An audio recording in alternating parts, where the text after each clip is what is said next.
मेवात के कड़कड़ में शूरवीर योद्धाओं की कहानियां दबी पड़ी हैं। एक ऐसी ही कहानी मेवात में जन्मी आसिया खातून की है, जिसकी आवाज अंग्रेजों के दिलों में दहशत पैदा कर देती थी।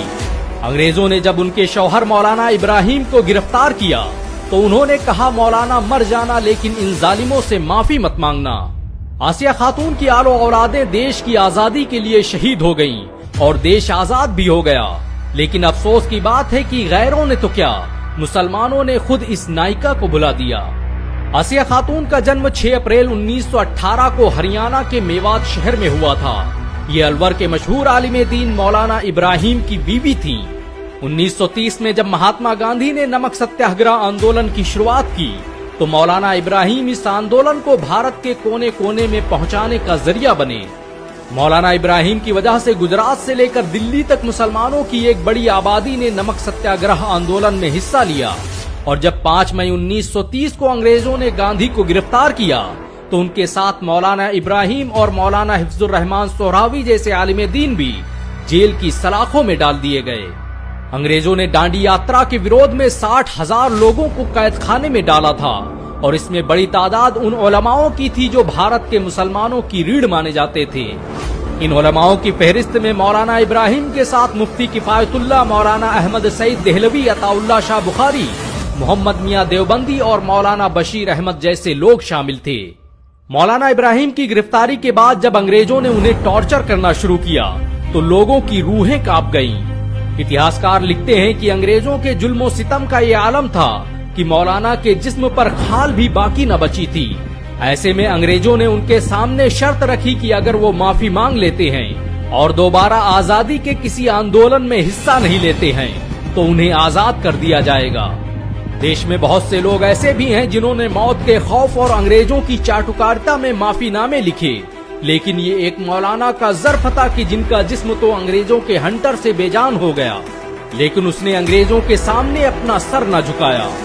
बात देश की थी तो मौलाना ने भी फख्र से कहा कि तुम मेरे जिस्म का एक एक हिस्सा अलग कर दो, लेकिन मेरे बदन से वतन की मिट्टी को अलग नहीं कर पाओगे। जिस वक्त अंग्रेज मौलाना पर जुल्म और सितम कर रहे थे उस वक्त मौलाना का बेटा शदीद बीमारी में मुब्तला था।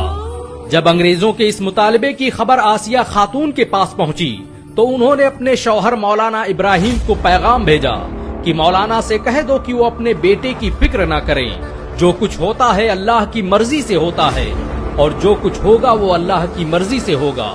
उन्हें किसी सत्ताधारी मठाधीश और हुक्मरान से माफी मांगने की जरूरत नहीं है।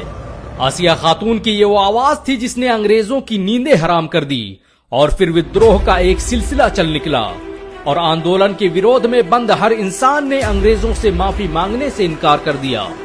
मौलाना इब्राहिम जितने दिन जेल में रहे, आसिया बेगम बाहर आजादी की मशाल बुलंद करती रही।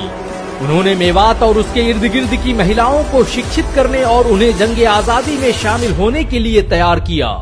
मेवात का हर इंसान, चाहे वो हिंदू हो या मुसलमान, उन्हें इज्जत से अम्मा बी के नाम से पुकारता था। डॉक्टर मुश्ताक तिजारवी लिखते हैं कि आसिया खातून मेवात की भी अम्मा थीं। उनका हौसला पहाड़ों की तरह बुलंद था।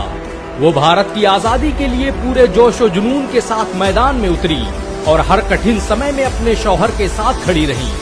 1940 तक मेवात क्रांतिकारियों का गढ़ बन चुका था।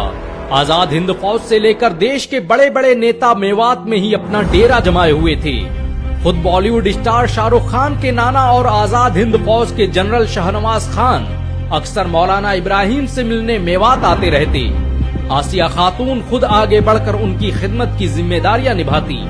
कहते हैं कि आसिया खातून की नमाजें कभी कज़ा नहीं हुई। वो भारत की आजादी के आंदोलन में हिस्सा लेती और वहीं भरी महफिल में नमाज अदा करती। बहुत कम लोग जानते हैं कि आसिया खातून तबलीगी जमात के संस्थापक मौलाना इलियास की शागिर्दा भी थी और खुद मौलाना इब्राहिम तबलीगी जमात का हिस्सा थे।